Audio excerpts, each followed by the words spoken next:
Boa noite, minhas irmãs, boa noite, meus irmãos.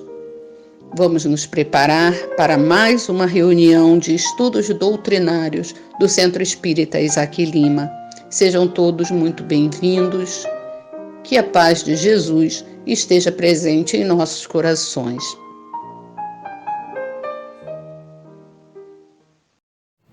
V, de Gutenberg.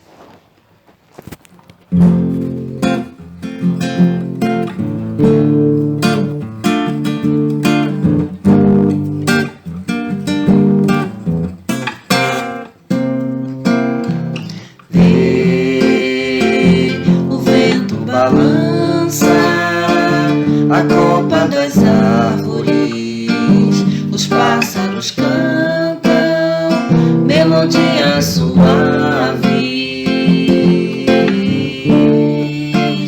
só pra aliviar nossa dor,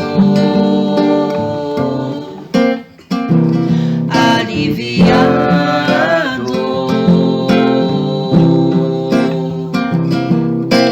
Vê quanta perseverança uma prece alcança.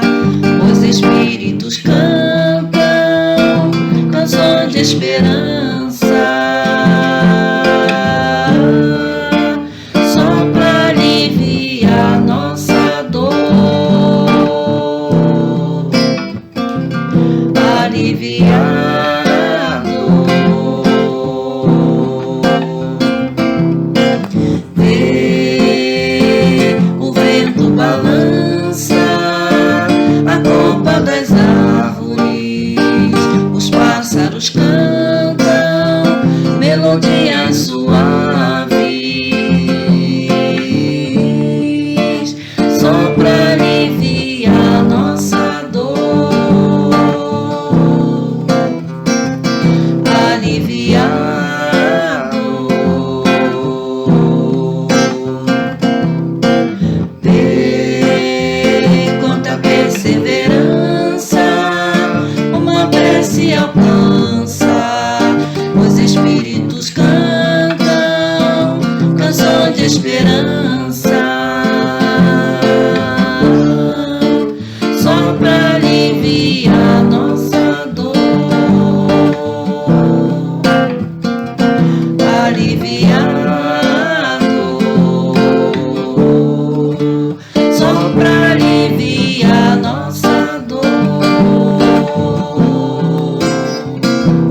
aliviar a dor. Suave é o jugo, de Ana Amélia.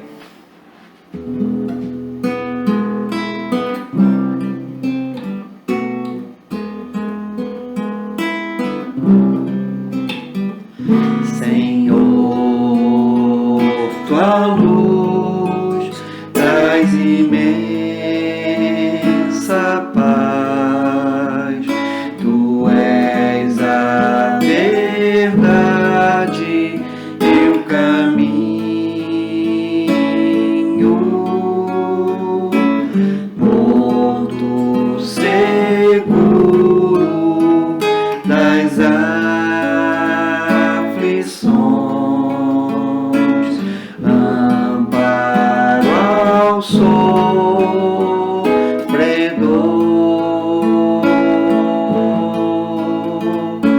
Suave é o jugo por teu amor, ó bondoso Senhor.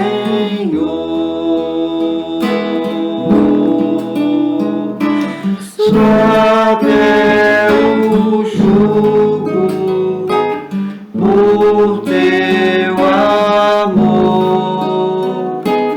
ó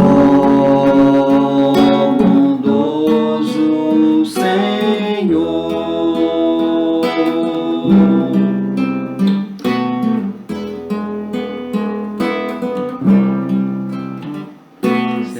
Senhor, tua luz traz imensa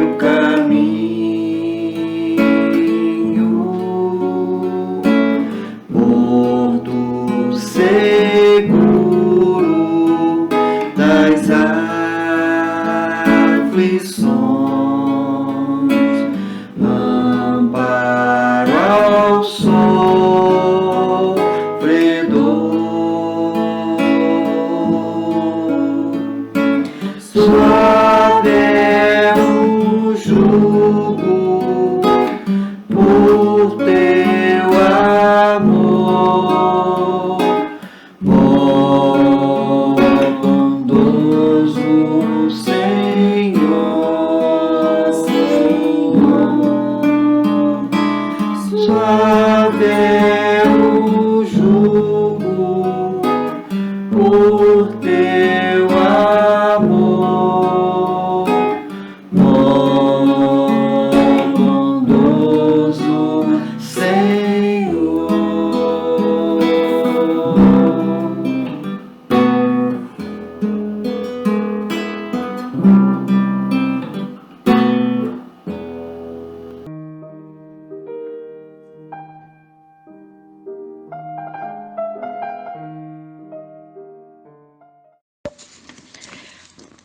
O quadro negro. Mas tenho-vos dito isto, a fim de que, quando chegar aquela hora, vos lembreis de que já vô-lo tinha dito. Jesus, em João, capítulo 16, versículo 4. Referia-se Jesus aos próprios testemunhos. Entretanto, podemos igualmente aplicar-lhe os divinos conceitos a nós mesmos, desencarnados e encarnados.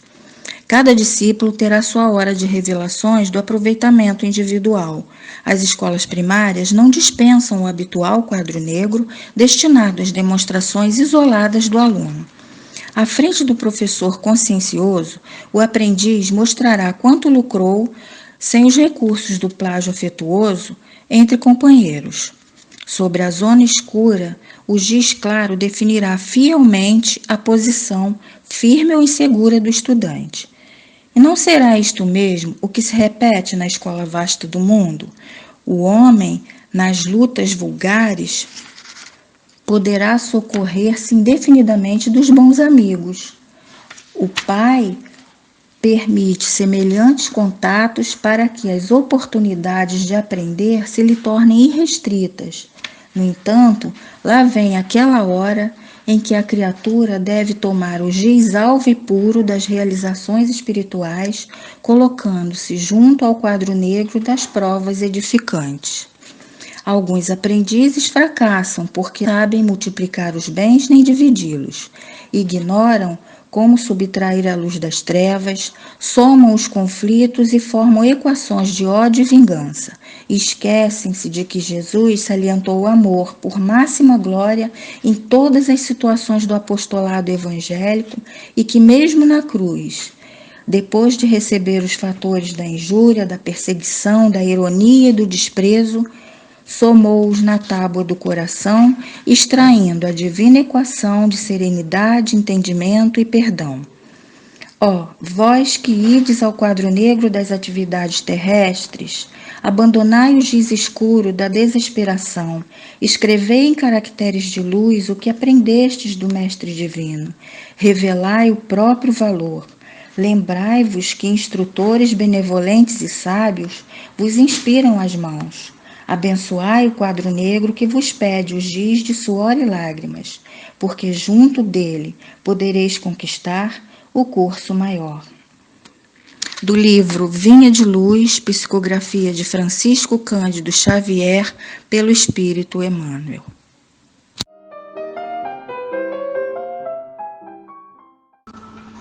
Queridos irmãos, unamos nosso pensamento e levemos a Deus e Jesus.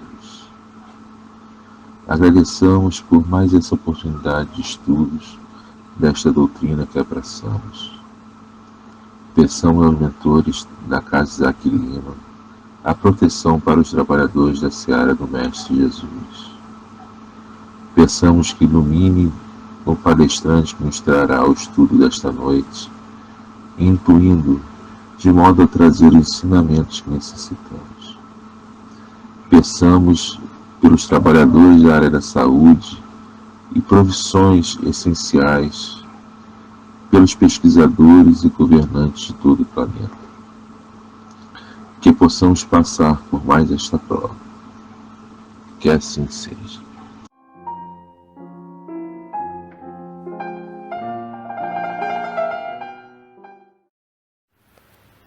Boa noite, meus irmãos, muita paz a todos, que possamos aproveitar este momento de estudo para refletirmos acerca dos ensinamentos trazidos por esta doutrina bendita, nos proporcionando esclarecimentos que com certeza vão nos auxiliar bastante na nossa caminhada evolutiva. O tema que nós vamos estudar na noite de hoje é felicidade e infelicidade relativas. Esse tema nos leva a refletir sobre a ânsia que experimentamos em encontrar a divindade, porque é da própria natureza humana a busca do divino. No entanto, nem sempre nós conseguimos ter bem definido esse rumo da nossa caminhada existencial, mas nós aspiramos o divino mesmo sem conseguir identificar a divindade que nós procuramos.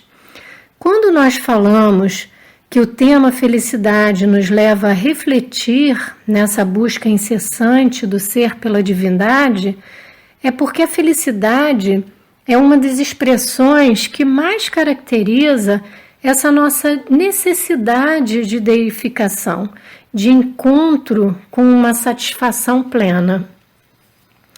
Mas o que é que seria esse algo tão especial que todos nós perseguimos? Porque nós sabemos que desde os tempos mais remotos, a criatura humana, ela vive em torno dessa busca, né?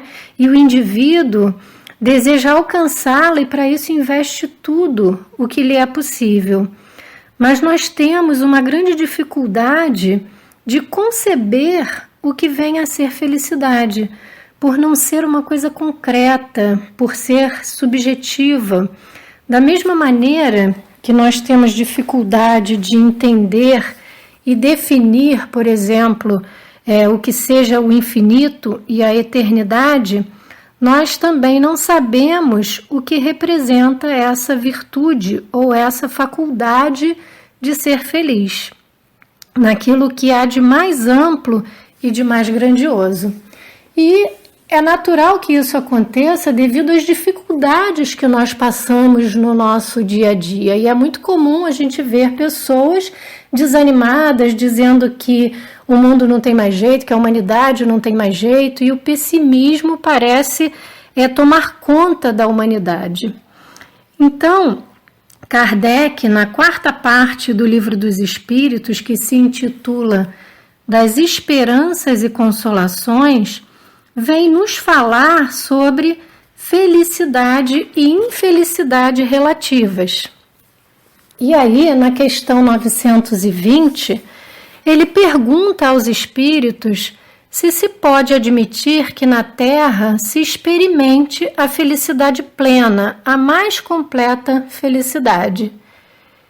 E aí os espíritos respondem, não, pois que a vida lhe foi dada como prova ou expiação. Aqueles mais pessimistas, vão dizer, tá vendo? Não tem jeito. Mas não é bem assim, Porque nós sabemos que estamos encarnados num mundo de provas e expiações, que segundo a classificação feita por Santo Agostinho, no Evangelho segundo o Espiritismo, nós nos encontramos no segundo degrau da escala dos mundos, Passamos pelo mundo primitivo, nos encontramos agora no mundo de expiações e provas, passando agora por esse processo de transição, para o mundo de regeneração, mas ainda temos que passar pelos mundos ditosos até alcançarmos os mundos celestes, onde já alcançamos a nossa perfeição, a nossa pureza, Então, tudo o que aqui ocorre nesse mundo de expiações e provas, todas as nossas experiências, elas estão exatamente demarcadas por essas duas características que são ou a provação ou a expiação. Por isso que nós não podemos saber aqui na Terra o que seja essa felicidade plena. Mas aí os espíritos eles não param por aí, simplesmente dizer que não. Não. Eles continuam e falam o seguinte: do homem, porém, depende a suavização de seus males e o ser tão feliz quanto possível na Terra. Então, naturalmente, nós não teremos a ideia da felicidade absoluta, da felicidade total, dessa felicidade plena. Mas, em realidade, nós poderemos sentir os vestígios da felicidade. Nós podemos experimentar momentos de felicidade que nos proporcionem, a partir daí, imaginar, viajar através do pensamento e podermos supor o que de fato seja essa felicidade plena. Podemos ter uma noção, né, diante desses momentos felizes que nós vivemos. E aí Kardec ele continua na questão 921, falando o seguinte: concebe-se que o homem será feliz na Terra quando a humanidade estiver transformada.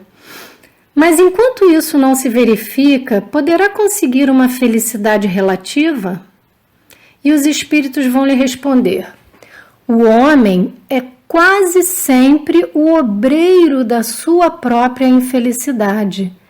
Praticando a lei de Deus, a muitos males se forrará e proporcionará a si mesmo felicidade tão grande quanto o comporte a sua existência grosseira. Então, os espíritos nos afirmam que essa felicidade pode ser tão grande quanto comporte a nossa existência na Terra, mas que na grande maioria das vezes nós somos os próprios causadores da nossa infelicidade. O próprio Evangelho segundo o Espiritismo, no capítulo 5, nos traz as causas atuais das aflições e as causas anteriores das aflições. E aí a gente vai observar que as causas atuais das aflições, elas superam em muito as causas anteriores das nossas aflições. A maioria dos sofrimentos que nós temos nessa existência, eles foram causados por nós mesmos ainda nessa existência, e não em existências passadas, as quais nós temos que resgatar nessa existência. Então observamos que por nossa imprevidência, por nossa imprudência, pelas imperfeições que nós ainda temos, nós vamos causando esses sofrimentos. Então, como dizem os espíritos na questão 921, nós somos os próprios causadores desse sofrimento. Toda vez que nós nos afastamos da lei de Deus no nosso dia a dia e nós permitimos que essas nossas imperfeições elas se manifestem, nós temos como consequência o sofrimento. E esse sofrimento ele vem exatamente como um alerta para nos mostrar que estamos no caminho errado, para nos mostrar que precisamos modificar as nossas atitudes para pararmos de sofrer. Porque se nós não fazemos essa reflexão e não nos modificamos, esse sofrimento ele continua e, consequentemente, nós nos tornamos seres infelizes, né? Quando na verdade nós temos todas as possibilidades de modificar essa situação. Muitas vezes nós desperdiçamos as oportunidades da vida para podermos ser felizes, por não valorizarmos o momento presente, né? Seja ele qual for, um momento bom ou um momento ruim. Sempre esses momentos eles são aprendizados em nossas vidas, e isso já deveria ser motivo para podermos nos sentir felizes, mas infelizmente não é o que acontece, né? Nós não sabemos aproveitar os bons momentos, que dirá os momentos ruins. Vicente Augusto de Carvalho, que é um escritor santista, em meados do século XIX, ele escreveu o seguinte sobre a felicidade: essa felicidade que supomos, árvore milagrosa que sonhamos, pesada de dourados pomos, existe sim, mas nós não a alcançamos, porque ela está sempre onde nós a pomos, mas nunca a pomos onde nós estamos. Então, analisando esse poema de Vicente de Carvalho, nós vamos observar que essa é uma realidade em nossas vidas na Terra, né? Nós vivemos uma dicotomia, uma contradição entre a nossa busca da felicidade e a nossa fuga da felicidade. E muitas vezes nós perdemos a oportunidade de sermos tão felizes quanto a Terra pode nos conceber, como nos dizem os espíritos, né? A princípio, nós deveríamos nos sentir felizes por podermos falar, ouvir, sentir os aromas, tocar, enxergar, ou seja, ter a possibilidade dos nossos 5 sentidos para podermos interagir com a vida. Mas mesmo que nos faltasse algum desses sentidos, ainda assim, nós não perderíamos essa interação.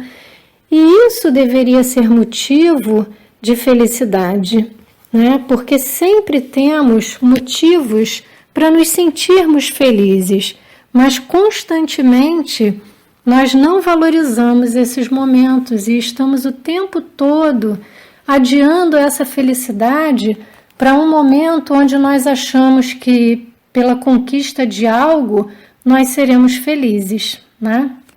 Por exemplo, quando nós somos adolescentes, né, e nos aborrecemos com os nossos pais, nós sonhamos em fazer os 18 anos, né? E aí dizemos, porque vamos poder tirar nossa carteira, vamos ter a nossa independência, não vamos ter que dar satisfação das nossas vidas a ninguém, e aí nós seremos felizes.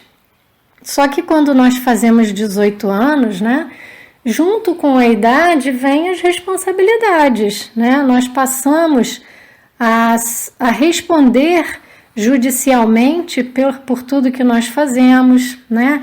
Nós temos que trabalhar se nós quisermos ter esse carro, para nós podermos sustentar os nossos desejos, e muitas vezes a gente estuda e trabalha ao mesmo tempo, né? E aí a gente observa que a vida não é tão fácil quando se chega aos 18, e aí a gente vê que a felicidade ainda não estava ali, né? E aí a gente vai adiar um pouco mais a nossa felicidade. Mas quando eu encontrar o meu par perfeito, né, a minha cara metade, eu vou ser feliz. E aí a gente já começa mais uma vez a situação de maneira equivocada, porque a gente está colocando a nossa felicidade nas costas do outro, né? Imagina a grande responsabilidade que o outro tem, né, em nos tornar felizes. Se nós temos essa dificuldade, que dirá para o outro? Mas ainda assim nós acreditamos que seremos felizes. E aí nos casamos, a gente vê que na verdade a vida a dois não é esse mar de rosas que a gente imaginava, porque cada um tem as suas manias, né? Tem as suas características, e a gente observa que essa felicidade grande que a gente esperava do casamento ainda não está ali. E aí a gente projeta mais uma vez essa felicidade para os filhos, para a formatura dos filhos, ou para quando conseguir conquistar a sua casa de praia ou a sua casa de campo, ou quando conseguir a sua aposentadoria, enfim, a gente está sempre adiando a nossa felicidade. Quando a gente chega ao ponto de usufruir essa felicidade, a gente está sempre querendo algo mais, e aí ela não se concretiza. E aí a gente chega ao final da nossa existência e adia essa felicidade para uma outra existência. Então, como bem disse Vicente de Carvalho, essa felicidade que nós supomos somente existe onde nós a pomos, mas nunca a pomos onde nós estamos. Então, a partir do momento que pararmos de criar expectativas e começarmos a valorizar cada instante que a vida nos proporciona para sermos felizes, aceitando, né, as coisas como elas são e aproveitando-as para nos melhorarmos, nós conseguiremos alcançar essa felicidade tão grande quanto comporte a nossa existência grosseira. E aí Kardec ele vai se aprofundando nas reflexões acerca da felicidade e na questão 922, ele diz o seguinte: a felicidade terrestre é relativa à posição de cada um. O que basta para a felicidade de um constitui a desgraça de outro. Haverá, contudo, alguma soma de felicidade comum a todos os homens? Ou seja, existe um referencial mínimo de felicidade? E aí os espíritos vão lhe responder: com relação à vida material, é a posse do necessário. Com relação à vida moral, a consciência tranquila e a fé no futuro. Então, nós observamos que os parâmetros de felicidade na nossa sociedade, eles são muito diversos. Por exemplo, para uma pessoa que tem uma condição financeira abastada, a felicidade talvez seja poder viajar todos os anos ou trocar de carro todos os anos. Enquanto que para uma pessoa que acorda cedo todos os dias para trabalhar e pega uma condução lotada, todos esses dias, para essa pessoa talvez seja a possibilidade de arrumar um trabalho próximo de casa para poder ter um mínimo de qualidade de vida. Então nós observamos que algumas pessoas, elas ficariam muito satisfeitas com o que para outras seria a maior das privações. E por isso os espíritos nos dão esse referencial básico de felicidade, dizendo que do ponto de vista material seria a posse do necessário. E aí na questão 716, quando Kardec questiona se mediante a organização que nos deu, não traçou a natureza os limites das nossas necessidades? E aí os espíritos respondem: sem dúvida, mas o homem é insaciável. Por meio da organização que lhe deu, a natureza lhe traçou o limite das necessidades, porém os vícios lhe alteraram a constituição e lhe criaram necessidades que não são reais. Lembra quando nós falamos das causas atuais das aflições? Então, sempre que nós fugimos a esse necessário e criamos expectativas com o supérfluo e não conseguimos esse supérfluo para as nossas vidas, nós estamos gerando sofrimento para nós mesmos, frustrando-nos por uma coisa que seria facilmente descartável se nos conscientizássemos de que aquilo não é essencial para as nossas vidas. Por isso, não deve ser motivo para nos tornarmos infelizes. E aí, quando a gente fala sobre necessário e supérfluo, a gente não quer dizer com isso que a doutrina espírita nos propõe fazer votos de miséria. Não é isso. Mas sim mostrar que a doutrina espírita nos mostra a necessidade do desapego e a necessidade de não criarmos necessidades, entre aspas, que sejam supérfluas para a nossa existência, porque isso vai nos trazer sofrimentos quando nós nos frustrarmos por não conseguirmos essas conquistas. Então, precisamos ser conscientes dos nossos desejos, do que nós realmente necessitamos. Os espíritos, na questão 923, nos dizem que o homem criterioso, a fim de ser feliz, olha sempre para baixo e não para cima, a não ser para elevar sua alma ao infinito. Então, toda vez que nós agimos dessa maneira, vamos observar que seremos mais felizes. As perdas, elas não serão motivos de lamúrias, porque sabemos que existem muitas outras pessoas vivendo em situação muito pior que a nossa. Muitas vezes morrendo de fome e frio e mesmo sem ter um abrigo onde eles possam repousar a cabeça. Agora, quando nós olhamos para cima, para aquelas pessoas que estão numa situação financeira, numa condição melhor do que a nossa, aí a tendência é nos frustrarmos. Por isso os espíritos nos dizem que o homem que é criterioso, né, a fim de ser feliz, ele olha sempre para baixo. E aí a gente vai ver isso se refletindo no nosso próprio dia a dia, né? No mês passado, nós vimos através da TV que o estado de Santa Catarina foi o mais atingido pelo ciclone bomba, onde várias residências elas foram atingidas e completamente destruídas, né? E aí nós pudemos ver a reação das pessoas, né, que tiveram as suas perdas materiais, onde umas se desesperavam, né, e consideravam que estava tudo perdido, enquanto outras pessoas davam graças a Deus pela oportunidade de terem sobrevivido, de terem visto os seus animais de estimação vivos, né, por não terem perdido esses amigos nesse ciclone bomba. E para essas pessoas, essa perda material não era grande coisa, né? Eles davam graças a Deus porque teriam a possibilidade de recomeçar, né? De reconstruir os seus bens materiais.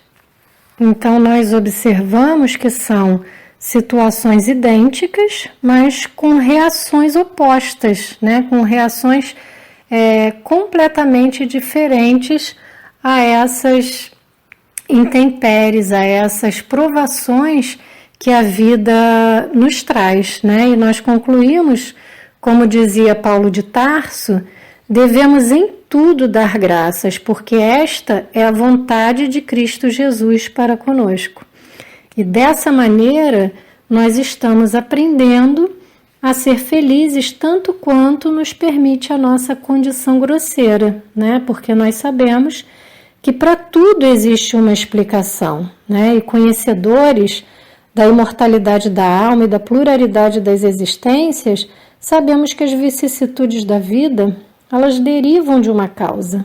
E como nós sabemos que Deus é justo, justa também há de ser essa causa. Então, como o próprio Jesus nos adverte nas passagens, né, que fala sobre observar os pássaros do céu, ele diz o seguinte: não vos inquieteis, pois, dizendo, que comeremos, ou que beberemos, ou de que nos vestiremos, como fazem os pagãos que andam à procura de todas essas coisas, porque vosso Pai sabe que tendes necessidade delas. Buscai primeiramente o reino de Deus e a sua justiça, que todas essas coisas vos serão dadas de acréscimo.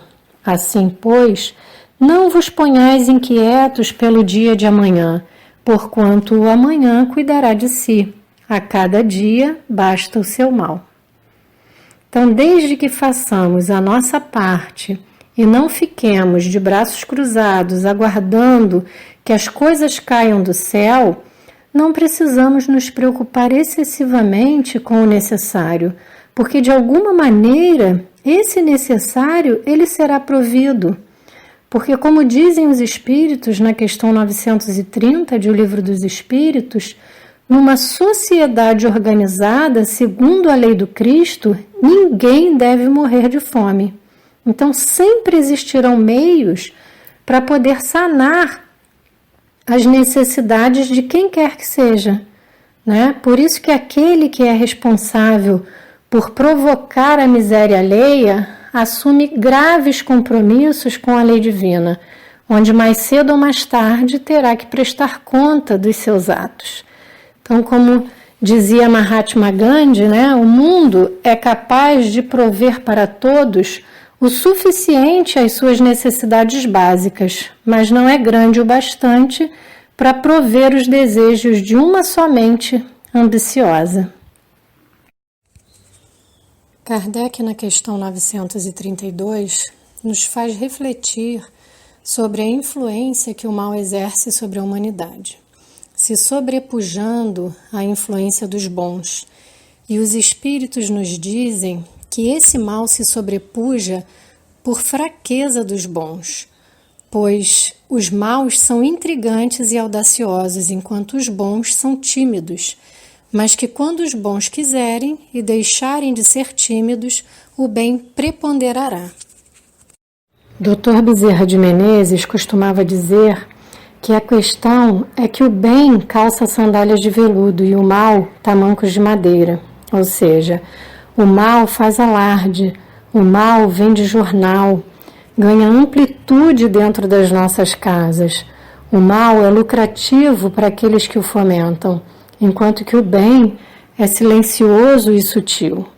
Aprendemos que uma das mãos não deve saber o que faz a outra, mas há momentos que é muito importante que divulguemos o bem, que falemos do bem, mesmo que seja o bem que nós mesmos estejamos fazendo, para podermos estimular outras pessoas a entrarem nessa campanha, né? A fazerem trabalhos voluntários, a participarem de uma instituição sem fins lucrativos, né?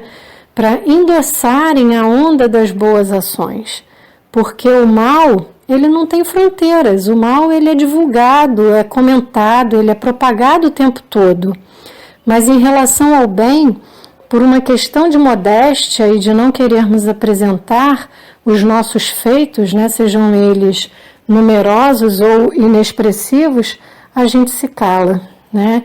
E aí quando a gente se cala, nós calamos o bem. Acabamos por ter a sensação de que o mal ele predomina.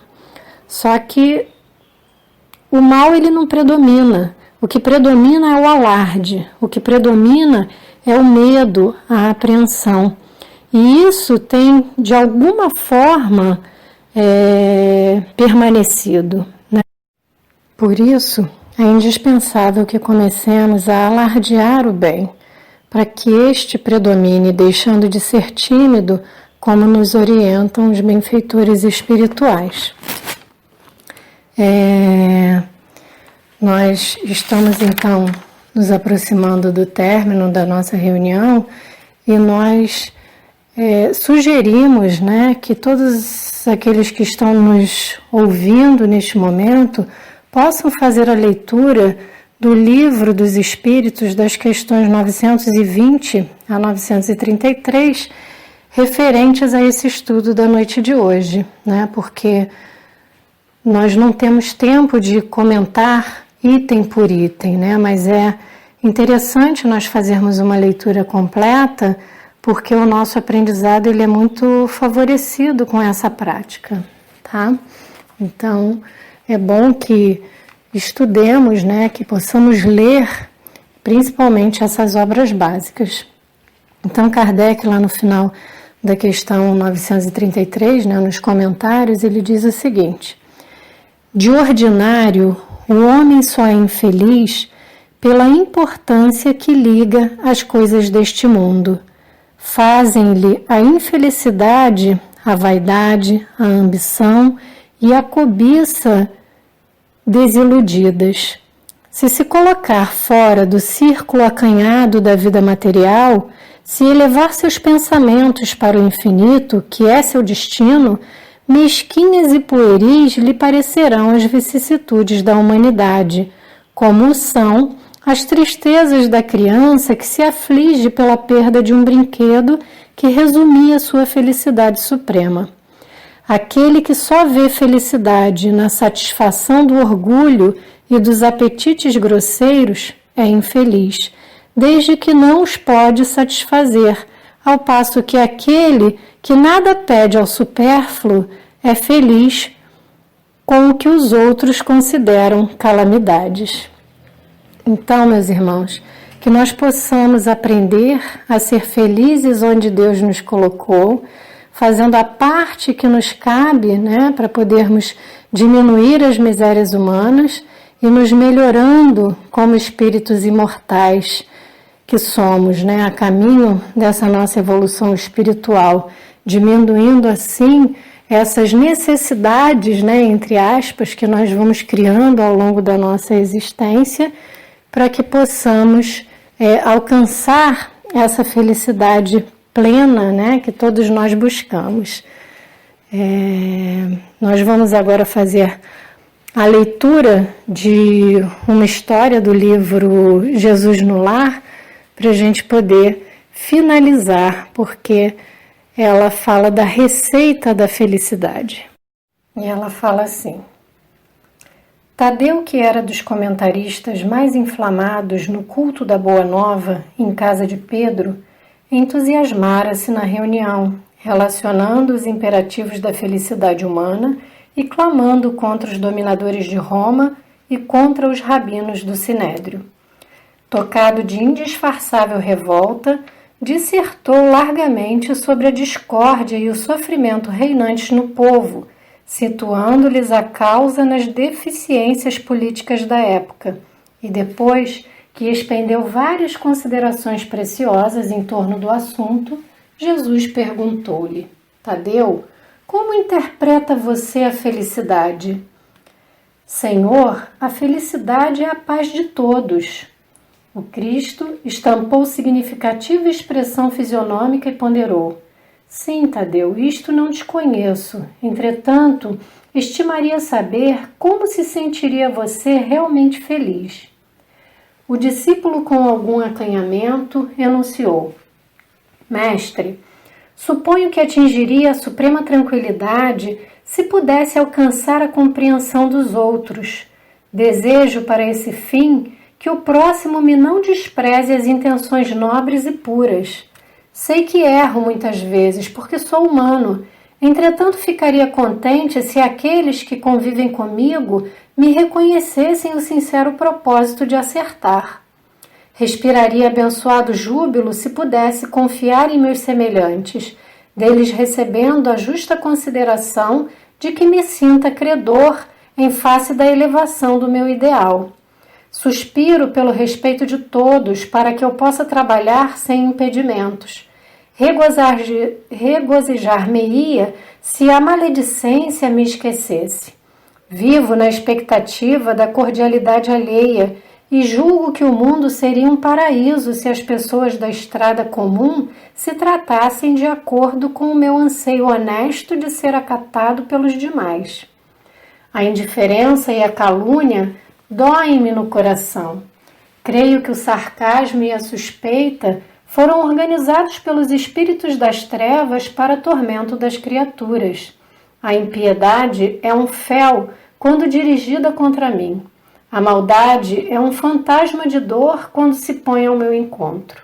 Em razão de tudo isso, sentir-me-ia venturoso se os meus parentes afeiçoados e conterrâneos me buscassem não pelo que aparento ser nas imperfeições do corpo, mas pelo conteúdo de boa vontade que presumo conservar em minha alma.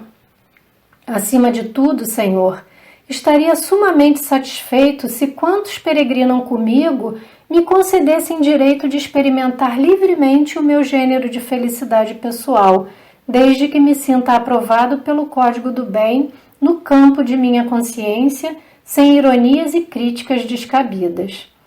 Resumindo, mestre, eu queria ser compreendido, respeitado e estimado por todos, embora não seja ainda o modelo de perfeição que o céu espera de mim com o abençoado concurso da dor e do tempo. Calou-se o apóstolo e esboçou-se, na sala singela, em contido movimento de curiosidade ante a opinião que o Cristo adotaria. Alguns dos companheiros esperavam que o amigo celeste usasse o verbo em comprida dissertação.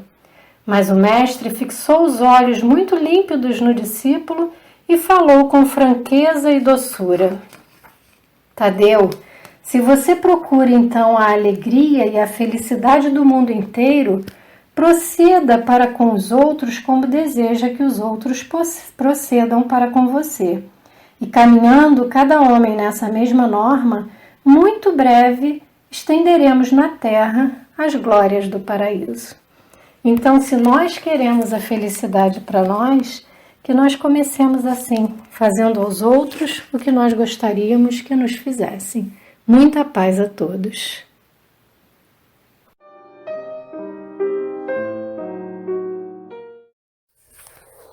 Querido Deus, Jesus, querido amigo, queremos agradecer a oportunidade que nos é dada, Senhor, de estudarmos para entendermos melhor a nossa caminhada terrena. Senhor, envolva todos os nossos irmãos que sofrem e que, envolvidos, Senhor, nessas vibrações de amor, possam ter mais esperança, Senhor. Que possamos vibrar por toda a humanidade que nesse momento estão encarnados nessa grande escola que é o nosso planeta Terra.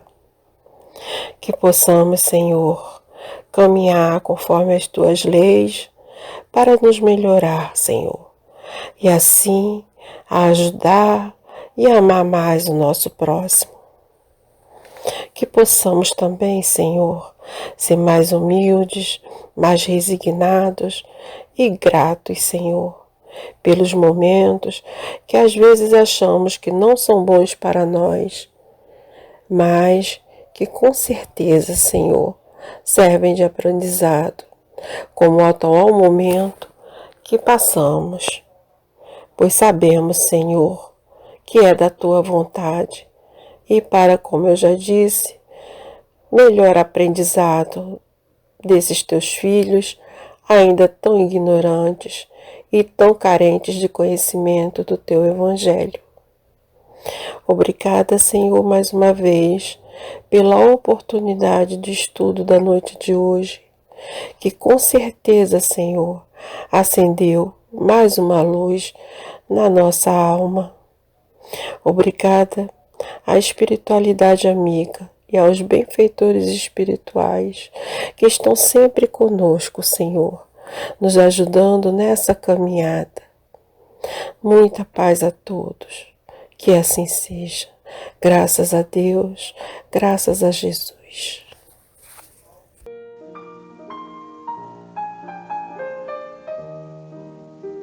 Neste encerramento, então, nós agradecemos a todos os que nos ouviram, todos os que participaram desta reunião. Agradecemos todos os nossos irmãos colaboradores que auxiliaram para que esta reunião fosse levada a efeito. Agradecemos aos nossos irmãos Lúcia e Wagner pelas músicas, a nossa irmã Enilde pela leitura da página de preparação, ao nosso irmão Newton pela prece inicial. Agradecemos a nossa irmã Isilda Val pelo estudo que nos trouxe esta noite. Agradecemos também a nossa irmã Gerlane pela prece final. Que todos nós possamos ter um bom fim de semana e que possamos ter muita vontade de nos encontrarmos novamente aqui na próxima sexta-feira. Um grande abraço. Pensamento Sideral, de Douglas Tarr Jr., André Luiz Dias.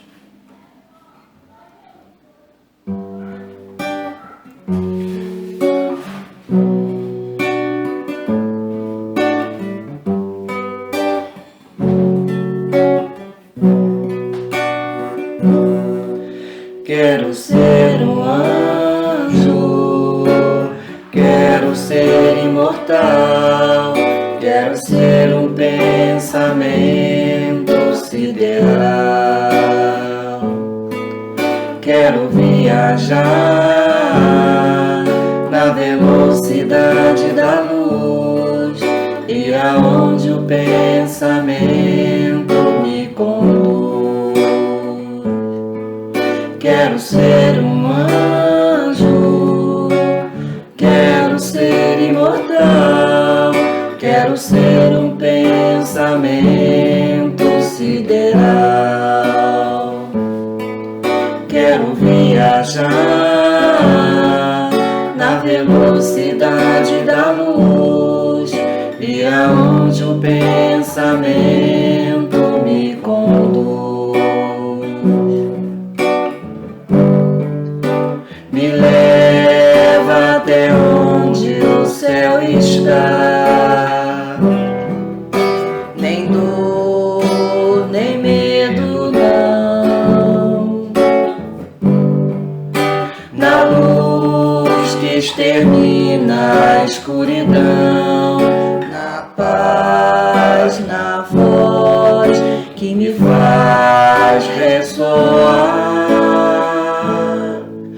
Quero ser um anjo, quero ser imortal, quero ser um pensamento sideral. Quero viajar na velocidade da luz e aonde o pensamento me conduz. Andar sem precisar de chão, voar nem asas nem balão. Liberdade, meu porto final, a paz, a voz que me faz ressoar. Quero ser um anjo, quero ser imortal, quero ser um pensamento sideral. Quero viajar na velocidade da luz e aonde o pensamento me conduz. Quero ser um anjo, quero ser imortal, quero ser um pensamento sideral. Quero viajar